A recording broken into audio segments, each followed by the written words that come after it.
के बाद खुश आमदीद। हमारा है रमज़ान, आप लाइव देखते हैं हर रमज़ान में, और रात 10 से रात 11:30 तक हमारी कोशिश होती है कि पाकिस्तान की मारूफ शख्सियत से भी आपको मिलाएं। अहमियत रमज़ान पर तमाम मकातब फ़िक्र के उलमा रोशनी डालते हैं, और नात और मनकबत का एक हेल्दी कंपटीशन भी होता है। बेतहाशा गिफ्ट हैम्पर भी हम आप तमाम हाजरीन में तकसीम करते हैं, और गिफ्ट हैम्पर भी हमारे पास पहुंचना शुरू हो चुके हैं।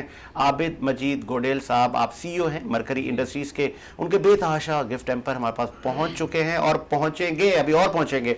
और हम तमाम आने वाले जो हमारे नात और मनकबत के जो पढ़ने के दूर दराज से लोग आ रहे हैं पढ़ने के लिए, इस मुकाबले में हिस्सा लेने के लिए, हम उनको भी तकसीम कर रहे हैं। और शुक्रिया हमारे कराची की मारूफ शख्सियत सलीम सचवानी साहब का भी, कि उन्होंने हमारी रमज़ान की जो रात में जो टीम है, जो डिनर टाइम में हमारे साथ होती है, तो जामा रेस्टोरेंट की तरफ से उन्होंने हमें रमज़ान के 30 दिन ही सर, उन्होंने कहा कि साजिद भाई आपकी तमाम पूरी टीम के लिए डिनर 30 दिन लजीज खानों के साथ, डिफरेंट आइटम्स के साथ हम आपको आपकी टीम के लिए भिजवा दिया करेंगे। तो सलीम सचवानी साहब आपका और जामा रेस्टोरेंट का भी शुक्रिया। आगे बढ़ाते हैं सिलसिले को। कराची की मारूफ शख्सियत और नामवर ताजिर बिजनेसमैन हमारे साथ मौजूद हैं। आप सीईओ हैं सेविंग होम के, इकबाल अडवाणी साहब, उनका मैं तारुफ करता हूँ। बहुत शुक्रिया सर इकबाल अडवाणी साहब, आपने टाइम दिया। आगे बढ़ाते हैं, आप ही से सिलसिले को आगाज़ करते हैं।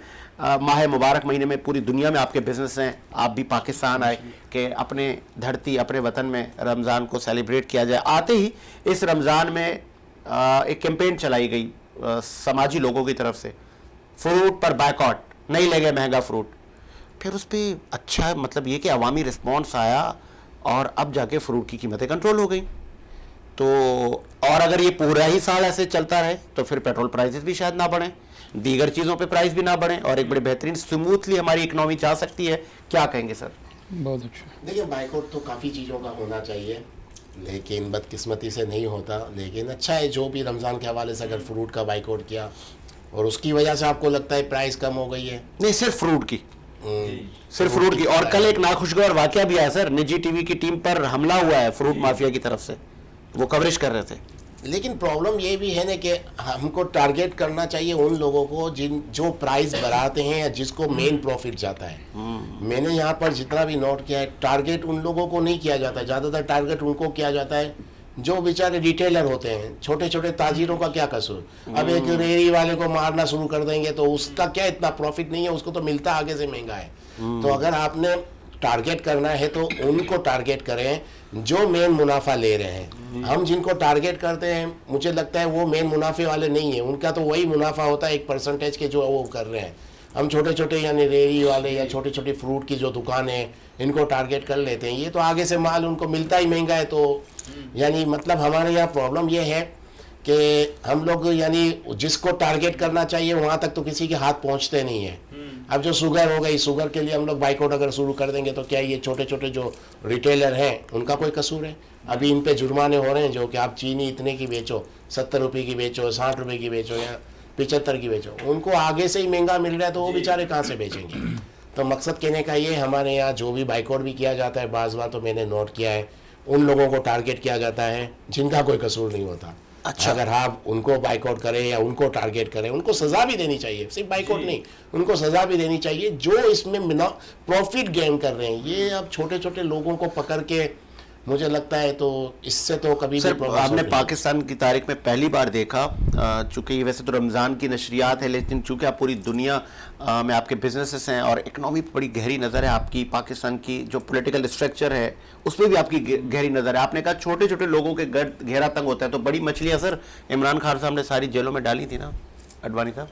नहीं, इमरान खान की बात यह है कि इमरान खान ने उन लोगों को जेलों में डाली थी जो इमरान खान की बात नहीं मानते थे। इमरान खान ने सब करप्टेड लोगों को तो नहीं डाली थी ना, इमरान खान ने उन बेईमान लोगों को डाला था जो उसकी बात नहीं मानते थे।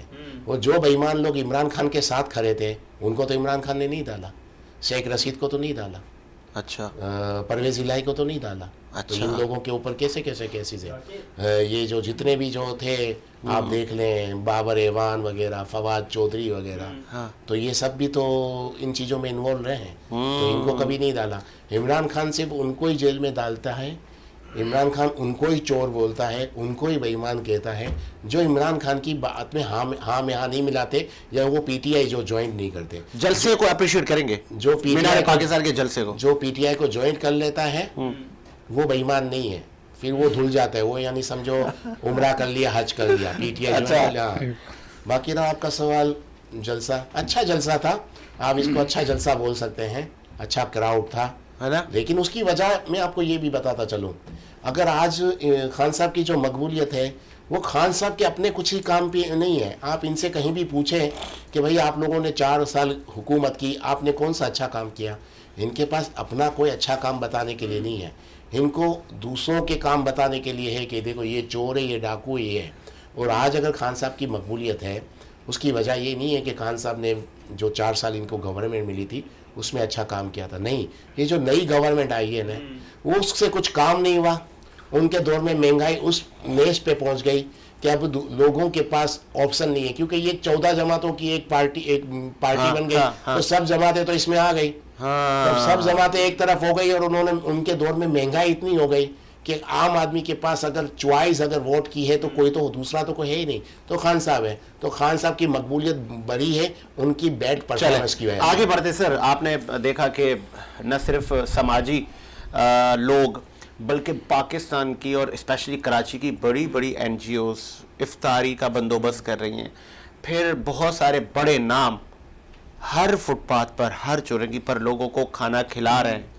तो आपकी नज़र में उनको खुद कफील किया जाए, उनको कारोबार दिया जाए, या कि अगर वो हम नहीं कर सकते तो चले एक वक्त का खाना खिलाना भी नेकी है, क्या कहेंगे इस पर? लेकिन मेरी समझ में नहीं आ रहा ये, मैं कुछ ऐसी बातें करूंगा काफ़ी लोगों को बुरा लगेगा, लेकिन एक सच्चाई यही है, जिस इंसान के 2 हाथ सलामत हैं, 2 पाँव सलामत हैं और सेहतमंद है, उसको मुफ्त में खाना क्यों खिलाया जाता है, मेरी समझ में आज तक ये बात नहीं है। अगर आप किसी को भी खाना खिलाना है तो आप एक काम करें कि आप डिस्काउंट रेट पे खाना दे दें, यानी अगर 100 रुपये का बन रहा है तो आप 80 रुपये में दें, 70 रुपये में दें, बताएं, इस तरह का खाना दें, ये तो कम से कम उसकी खुददारी भी रहे और उसकी काम करने की आदत भी रहे। बाकी रहा आपने एक सवाल किया कि फुटपाथों पे और गली गली कूचों में खिलाया जाता है, मुफ्त में क्यों खिलाया जाता है?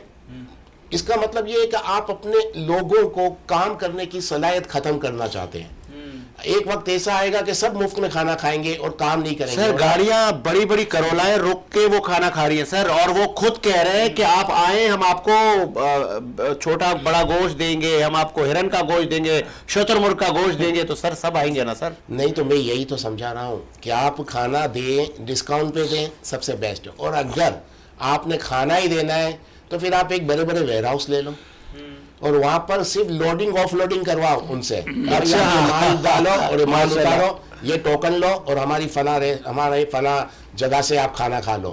आप अपने लोगों की अगर काम करने की आदत खराब कर दोगे तो मुझे लगता है कि इसका रिजल्ट इतना बुरा आएगा आप सोच नहीं सकते, क्योंकि आप अपने बच्चे को भी अगर बिठा के खिलाओगे तो वो भी खराब हो जाता है। क्यों हम लोग अपने बच्चों को अपने भतीजों से काम करवाते हैं कि इनकी आदत खराब नहीं हो। तक अरबपति इंसान भी होता है, वो भी चाहता है मेरा बच्चा काम करे। तो मकसद कहने का ये है कि अगर आप काम करने की आदत किसी से भी छीन लोगे और उसको बैठे बैठे खिलाओगे तो उससे आपको ये नुकसान होगा कि आपने उसकी लाइफ तबाह कर दी, कि फिर वो काम करने के काबिल नहीं होगा। और दूसरी और जिस मुल्क के अंदर बड़े बड़े वजीर जाके जब इमदाद मिलती है और चंदा मिलता है उस पर खुशियाँ मनाते हैं और उस पर जश्न मनाते कि हमको फ़लाँ मुल्क ने इमदाद दे दी, फ़लाँ मुल्क ने इमदाद दे दी, तो उसका रिज़ल्ट यही निकलेगा कि नीचे भी सब मांगने वाले हो जाएंगे। और जहाँ पर मांगने के बाद जश्न मनाया जाएगा, जब आपको इमदाद मिलती है, भीख मिलती है, तो पूरा मुल्क पूरा मुल्क उस पर जश्न मनाता है। आपके चैनल पे ब्रेकिंग न्यूज़ आती है, ब्रेकिंग न्यूज़, खुशखबरी, क्या हुआ, इमदाद मिल गई, तो उस मुल्क का क्या होगा। बहुत खूबसूरत बात की। और आगे बढ़ाते सर, लास्ट में सर ये आप माइक ले लें, आप बताइएगा हजरत, आपका नाम क्या है और आप कहाँ से आए हैं? वालेकुम वरहमतुल्लाहि वबरकातुहू। सर मेरा नाम मोहम्मद अयाज कादरी है, माशाअल्लाह, मैं बलीर से आया। क्या सुनाएंगे आज आप, और सिर्फ आपके पास 2 मिनट होंगे सर। जी सर, मैं मन का पेश करूँगा। बिस्मिल्लाह। धूम है ख्वाजा उस्मान के अंगना, धूम है ख्वाजा उस्मान के अंगना,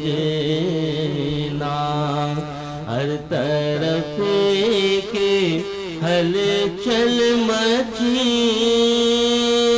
है, धूम है ख्वाजा उस्मान के अंगना, माशाल्लाह।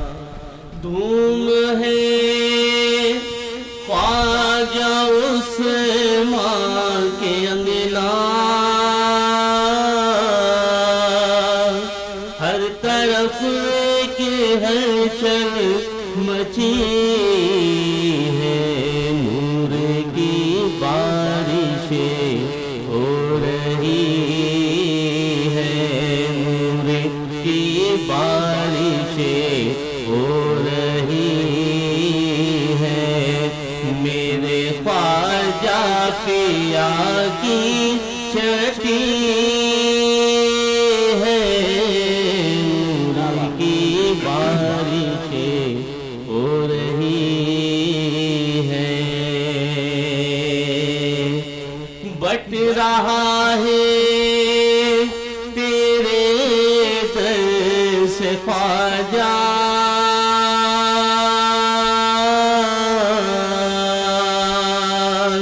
सदका साबे का गंजे शकर का, बट रहा है तेरे दर से ख्वाजा, सदका साबे का गंजे शकर का, कोई दामन ना खाली रहेगा, मेरे ख्वाजा बड़े संग जली है, धूम है ख्वाजा उस्मान के अंगना। माशाल्लाह सर, माशाल्लाह सर, बहुत खूब। और मुझे प्रोड्यूसर साहब एक ब्रेक का कह रहे हैं। सर जी एक ब्रेक लेते हैं और ब्रेक के बाद हाजिर।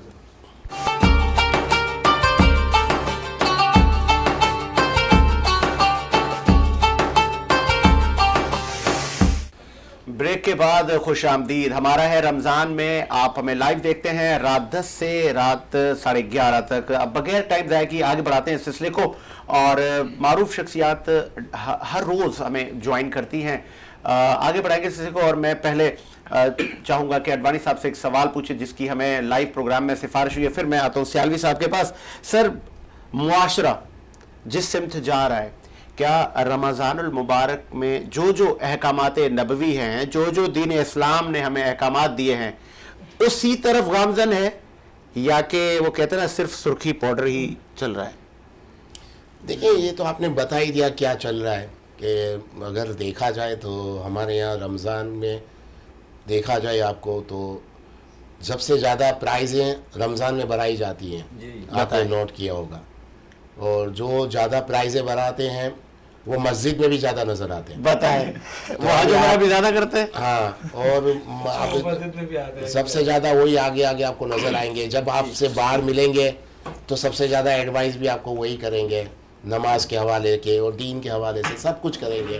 तो प्रॉब्लम क्या है कि जो लोग ज़्यादा दीन के ऊपर हर जगह बात कर रहे हैं, अच्छी बातें करनी चाहिए, लेकिन वो प्रैक्टिकली वो उसमें इन्वॉल्व नहीं होते। यानी जब आप इनको प्रैक्टिकली उनको देखने जाते हो तो वो कुछ और ही नज़र आते हैं।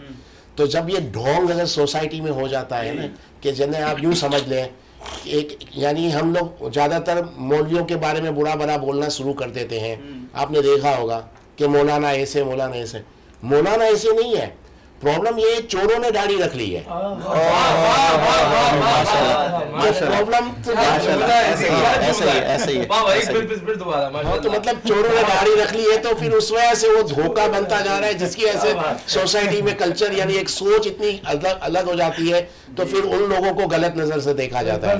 तो इकबाल साहब, तो बिजनेस में ऐसे रमजान करीम के हवाले से बिजनेसमैन और पॉलिटिशियन इनको क्या किरदार अदा करना चाहिए? वैसे कुछ पॉइंट्स। देखिए, हमारा प्रॉब्लम पता है क्या है, हमारी एक्सपेक्टेशन बिजनेसमैन से और पॉलिटिशियन से वो है जो पूरी नहीं हो सकती। आपको बताऊं मैं, आप जो बिजनेसमैन है, जो सियासतदान है, या जो पुलिस में जो हम लोग गालियां देते हैं, हाँ, ये कहाँ से आते हैं? ये इसी सोसाइटी में हमारी तरह पैदा हुए और बचपन से हर चीज देखते देखते आ रहे हैं।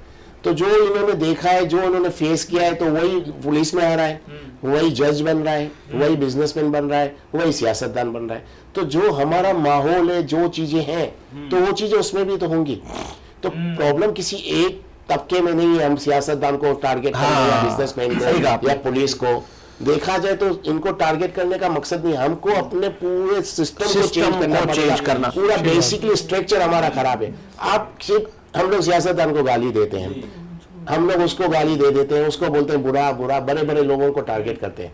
आप अभी अपनी गाड़ी का पंचर हो जाए, गाड़ी बनाने जाए, आपका एक पंचर होगा, बोलेगा 4 पंचर।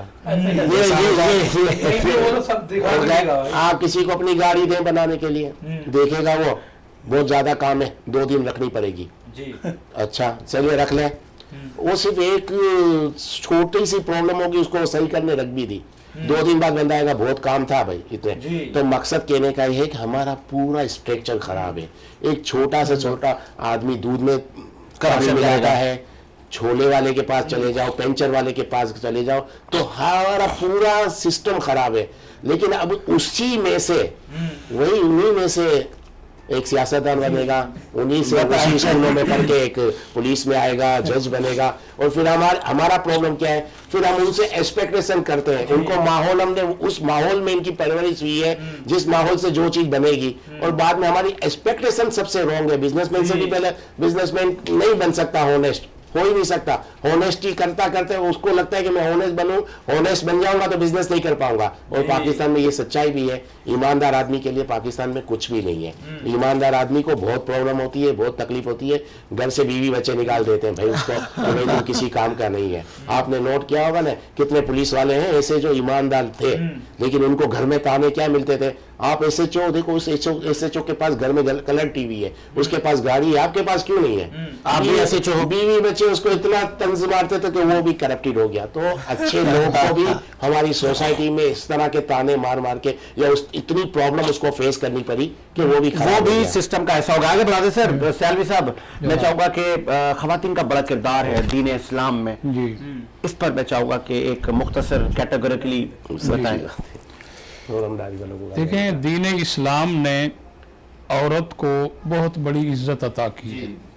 जबकि आप तारीख का मुताला करें तो दौरे जहालत के अंदर औरत को एक बांदी, एक गुलामा, एक कनीजा और सिर्फ मर्द की तस्कीन के लिए यूज किया जाता था, बाकी औरत को उसका हक, उसके हकूक नहीं।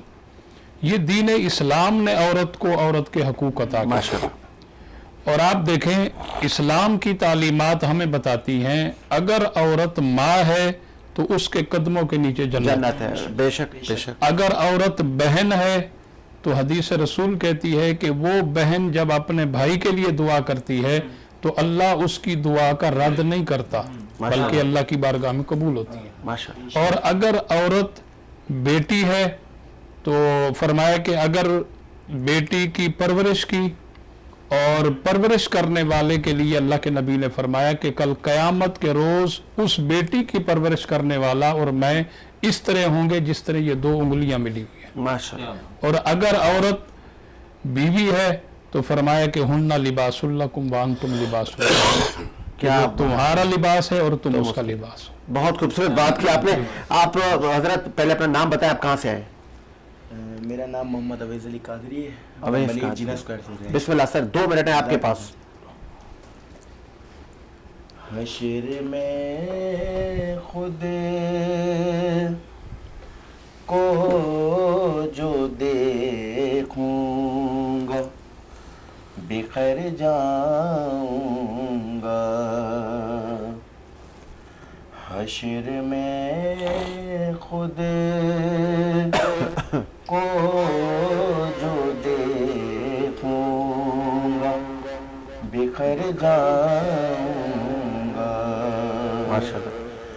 हश्र में खुद को जो देखूंगा बिखर जाऊंगा,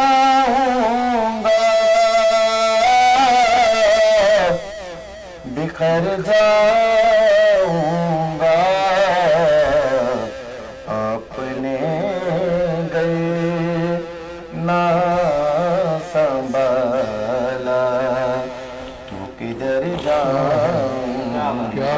अपने घर ना संभाला तो किधर जाऊंगा।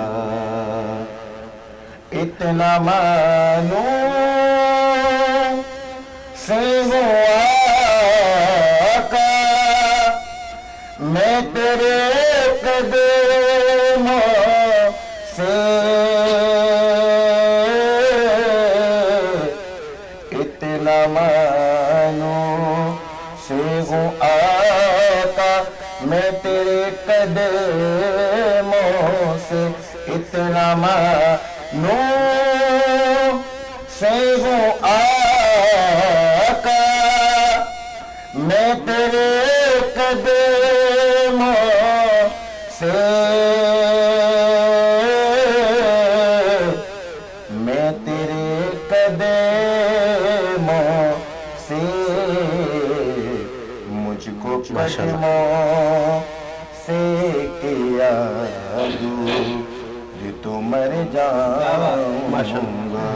मुझको कदमों से किया दूर तो मर जाऊंगा। अपने गल ना संभाला तो किधर जाऊंगा। माशाल्लाह सर, बहुत खूब। राना साहब माइक आपके सामने है, तो बताएं सर, आगे क्वालिफाई कर रहे हैं? सर रिवायती अंदाज में बताऊं तो माशाल्लाह बहुत अच्छा पढ़ा। अच्छा पढ़ा ये, लेकिन हक़ाइक़ जो बताते हैं उस हवाले से, क्योंकि एज अ जजमेंट जज के तौर पे मैं ये बता रहा हूँ कि लफ्ज़ है मानूस। अच्छा, इन्होंने कहा मानूस, और जो सुर के मामले जहाँ ही लगाया दिया इन्होंने, तोड़ के छोड़ के, मैं परफेक्ट सुर नहीं लग रहे थे, ऐसा लग रहा तैयारी। तो वो बताए ना सर, सुर क्या है? मैं तेरे कदमों से, मैं तेरे कदमों से, तो मतलब फीलिंग ये ऐसा है कि आप सरकार को ना सुना रहे हैं, ऐसी फीलिंग आनी चाहिए। सरकार के कदम कर दीजिए, पता चले आपको ये लग, आप आए हैं आपके जहन में ये कि मैं मुकाबले में हूँ, मुझे सुर दिखाने, तो बहुत मतलब परफेक्ट सुर नहीं। जज साहब एक मौका इनको देंगे, लेकिन या ये हार लगाए? नहीं। अच्छा, अल्हम्दुलिल्लाह, ये मुझे ऐसा लगता है अच्छा कि ये अगली बार बड़ी तैयारी के साथ आए। मतलब ये कि मरकरी इंडस्ट्रीज का इनको गिफ्ट भी हम दे दें, इनकी हम पजीराई करें। चलें जी, ये मरकरी इंडस्ट्री आप गिफ्ट भी लेकर जाएं और आप सेकंड राउंड में जरूर आइएगा। सिलसिले को आगे बढ़ाते हैं, चूंकि इख्तिताम की तरफ भी हमें जाना होता है।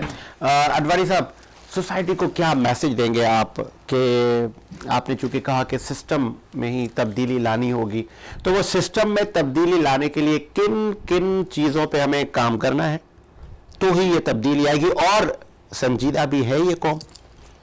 देखें, सिस्टम की बात नहीं है, प्रॉब्लम पता है क्या है हमारे साथ? हम लोग खुद अपने आप से भी झूठ बोलते हैं। हाँ, अगर हम खुद अपने आप से पहले सच बोलना शुरू करेंगे तब हम जाके सोसाइटी में कुछ करेक्शन ला सकते हैं। हमारे यहाँ आम आदमी भी अपने आप को धोखा दे रहा है। हर आदमी अपने आप को झूठ बोल के, अपने आप से झूठ बोल के अपने आप को तसल्ली देता रहेगा तो सोसाइटी कभी सही नहीं हो सकती। अगर पहले तो हम अपने आप से तो सच बोलें, हमें अपने आप से भी सच बोलने की हिम्मत नहीं है, तो हम बाहर जाके सच नहीं बोलेंगे तो आपकी सोसाइटी में कभी चेंजिंग नहीं आएगी।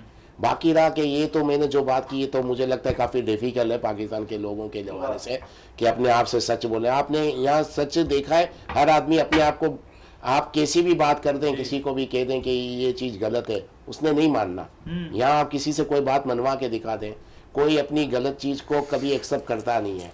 तो पहले तो ये है कि हम अपने आप में अपनी करेक्शन करें, अपने आप से सच बोलें, और जहाँ जहाँ अपनी हमारी खुद की गलतियाँ हैं उसको पहले माने। और जब तक मैं अपनी गलतियाँ नहीं मानूंगा तो मैं करेक्शन भी नहीं करूँगा, और जब मैं अपनी करेक्शन नहीं करता तो सोसाइटी की करेक्शन बहुत मुश्किल है।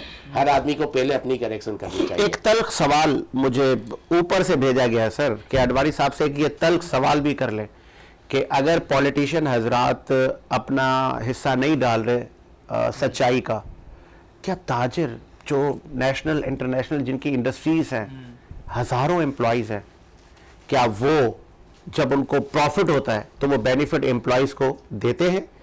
क्या वो करप्शन नहीं करते? अडवाणी साहब। देखिए, प्रॉब्लम सिर्फ बिजनेसमैन की नहीं है, बिजनेस एम्प्लॉय की भी बहुत बड़ी प्रॉब्लम है। सही है। आपके पास ऑनेस्ट लेबर है यहाँ पर इस मुल्क में? बताएं। नहीं है।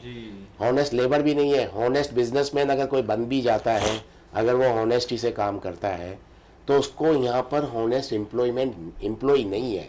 एम्प्लॉयमेंट्स की ऑनेस्टी से मुराद, मेरा मकसद कहने का ये कि एक बंदा जब मेहनत कर रहा है, यहाँ पर पता है दुनिया के अंदर एक परसेंटेज है कि जितनी तनख्वाह लेते हैं लोग उससे कम काम करते हैं।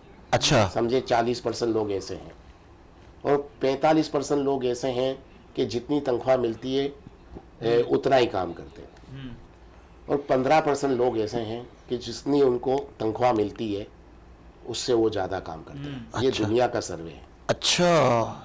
और पाकिस्तान का सर्वे मेरे पास ये है। अच्छा, ये बड़ा इंटरेस्टिंग है कि 90% लोग ऐसे हैं जिनको जितनी तनख्वाह मिलती है ना इतना काम नहीं करते। ये मेरा अपना सर्वे है। मैं खुद इतना डिपार्टमेंट स्टोर चलाता हूँ, बाहर भी चलाता हूँ, तो मेरी कंपैरिजन बहुत जल्दी हो जाती है। ठीक है। क्योंकि मेरे पास हर दुनिया की लेबर है। बाहर मेरे पास दुनिया का हर स्टाफ है, जितने मुल्कों में है, और पाकिस्तान में भी है। तो आप उनका काम कैलकुलेट करने में आपको आसानी होती है? तो मैं आराम से कर सकता हूँ। तो पाकिस्तान में आप बिजनेसमैन होनेस्ट नहीं है, इसमें दो राय नहीं है, वो अपना। लेकिन पाकिस्तान में एम्प्लॉय जो है वो भी ऑनेस्ट नहीं है, वो भी अपना काम दयानतदारी से नहीं करते हैं। आप यकीन करें कि जितने भी एम्प्लॉय हैं, ज़्यादातर एम्प्लॉय मैंने यही देखा है कि बस जल्दी जल्दी अपना काम जैसे तैसे होके करके चले जाते हैं। मतलब टाइम देख रहे होते हैं, कभी 8 घंटे पूरे और हम जाए। पाकिस्तान को पता है, पाकिस्तान दुनिया के अंदर मेहनती कौमों में किस नंबर पे आता है? मुझे लगता है आखिरी नंबरों में आता है। वजह पता है क्या है? जापान हो गया, अमेरिका हो गया, नंबर 2, 3, 4 में ये वाले मुल्क आते हैं। कि मेहनत पता है सिर्फ ये नहीं होती कि बस आप हार्ड वर्किंग कर रहे हो नजर आ रहा है, नहीं। मेहनत 3 किस्म की है। एक मेहनत के अंदर कलेक्टिव है कि आप फिजिकली काम कर रहे हैं, मेंटली आप कितना इन्वॉल्व हैं, और आपकी नीयत कितनी है काम करने की। क्या बात है। ये 3 चीजें पाकिस्तानी एम्प्लॉय, पाकिस्तान का जो आम जो लेबर है या जो एम्प्लॉय है, जिसमें बड़ी क्वालिटी के भी लोग हो गए, ये नहीं है पाकिस्तान में। तो पाकिस्तान का लेबर भी मेहनती नहीं है। ये 3 चीजें पाकिस्तान के लोगों में नहीं है। तो यही 3 चीजें पाकिस्तान के लोगों में नहीं है, तो यही चीजें बिजनेसमैनों में नहीं है, यही सियासतदानों में नहीं है, यही जजों में नहीं है। तो ये 3 चीजों से कोई काम कर नहीं रहा, तो कहीं भी आपको ये चीज नजर नहीं आएगी। तो जो रिजल्ट है आपको उसका, इसकी वजह यही है। और एक चीज मैं बताता चलूं, आपने इतने मुल्कों की स्टडी करें, 25 साल पहले, 50 साल पहले, कौन सा मुल्क कहाँ था, आज कहाँ है? हम लोग जहाँ थे हम वहां भी आज नहीं है। बताएं। पाकिस्तान आज से 25 साल पहले था, हम वहां भी नहीं है। 25 साल पहले जब थे हम, तो 50 साल पहले उससे अच्छे थे। तो मकसद कहने का है कि हर आने वाला वक्त हमको पीछे लेकर जा रहा है, उसकी सबसे बड़ी वजह यही है। बड़ी बात है। चले जी, इख्तिताम की तरफ जाते हैं, और हमारे जज और सीनियर आप मनकबद और नातख्वां हैं अब्दुल बासित राना सोरवदी। मैं उनको कहूंगा कि वो लास्ट में समा बजे, और आज जिन जिन लोगों ने शिरकत की उनको भी ये एनालाइज करेंगे, और फिर उनको मैसेज कॉल चली जाएगी, वो सेकंड राउंड के लिए जरूर शिरकत करें। स्क्रीन पर आपके नंबर आपको दिख रहा होगा, इस पे कॉल करें, व्हाट्सएप करें, हमारी नशरियात में शामिल हो। दूर दराज से लोग शामिल होने आ रहे हैं, और हमारी भी कोशिश है कि हम आपको खालियात ना जाने दें, डिफरेंट ब्रांड्स के आपको गिफ्ट हैम्पर्स भी दें। और एक मरतबा फिर से शुक्रिया उन तमाम लोगों का कि जो इस नशरियात में अपना हिस्सा डाल रहे हैं। स्पेशली शुक्रिया सलीम सचवानी साहब का, मारूफ शख्सियत है कराची की। आपने भी अपना, उनका रेस्टोरेंट है जामा रेस्टोरेंट, तो उन्होंने हमारे स्पेशली जो डिनर में यहाँ पे जितने भी लोग स्टाफ काम कर रहे हैं उनके लिए डिनर भी भेज दिया सर। तो आपका शुक्रिया सर सलीम सचवानी साहब। और आबिद मजीद गोडेल साहब का भी शुक्रिया, मरकरी इंडस्ट्रीज के CEO है। इकबाल अडवाणी साहब का भी शुक्रिया कि उन्होंने भी अपनी वैल्यू एड की है रमजान में भी। वैसे भी पूरा ही साल वो हमारे साथ रहते हैं और हमें हर तरह से सपोर्ट करते हैं। तो ये मुल्क ऐसे नहीं चल रहा सर, इस मुल्क को चलाने के लिए बहुत सारे ऐसे लोग भी हैं कि जो काम कर रहे हैं, और उनको वो पब्लिसिटी नहीं चाहिए, वो बहुत कुछ कर रहे हैं लेकिन शो इतना नहीं करते। राणा साहब, अब मैं आपके हाथ में गेम दे रहा हूं, आप इख्तिताम ऐसा करवा दें कि इकबाल साहब को ये हमारी नशरियात इतनी याद रह जाए कि वो वहां बताए कि यार मैंने रमजान ट्रांसमिशन में शिरकत की थी और बड़ा लुत्फ हुआ। बहुत शुक्रिया साजिद भाई। मैं चाहूँगा मिलकर, हम सब पंजतन के गुलाम हैं। जी बिस्मिल्लाह। कह रहे हैं, मैं तो पंजतन का गुलाम हूँ, मैं तो पंजतन का गुलाम, मैं गुलाम इब्ने गुलाम हूँ, मैं तो पंजतन का गुलाम, मुझे इश्क है तो खुदा से है, मुझे इश्क है तो रसूल से, ये करम है सारा बतूल का, मेरे मुंह से आए महक सादा, मैं जो नाम लूं तेरा झूम गे, मैं तो पंजतन का गुलाम, शास्त हुसैन बादशाह, अस्तु हुसैन ती अस्तु हुसैन दीपना, अस्तु हुसैन सदात नदात दस्ते दस्ते यजीद हक्का के बिनाए, ला इलाहा अस्तु हुसैन, मैं तो पंजतन का गुलाम, हुआ कैसे तन से वो सर जुदा, जहाँ इश्क हो वही करबला, मेरी बात उन्हीं की बात है, मेरे सामने वो ही जात है, वही जिनको शेरे खुदा कहे, जिन्हें बाबे सल्ले अला कहे, वही जिनको आले नबी कहे, वही जिनको जाते अली अली अली कहे, वही पुख्ता है मैं तो खाम हूँ, मैं तो पंजतन का गुलाम, मुझ पे कितना नियाज़ी करम हो गया कि दुनिया कहने लगी पंजतन का गदा, इस घराने का जब से मैं नौकर हुआ तो सबसे अच्छी मेरी नौकरी हो गई, मैं तो पंजतन का गुलाम, मैं कमल हूँ शायर बेनवा, मेरी हैसियत ही भला है क्या, वो है बादशाहों के बादशाह, मैं हूँ उनके दर का बस के गादा, मेरा पंजतन से है वास्ता, मेरा निस्बतों का है सिलसिला, मैं फकीर खैरुल अनाम हूँ, मैं तो पंजतन का गुलाम। और शेर सुनिएगा, बेदम यही तो पांच है मकसूद का, खैर निसा हुसैन हसन मुस्तफा अली, मैं तो पंजतन का गुलाम, मैं गुलाम इब्ने गुलाम हूँ, मैं तो पंजतन का गुलाम हूँ।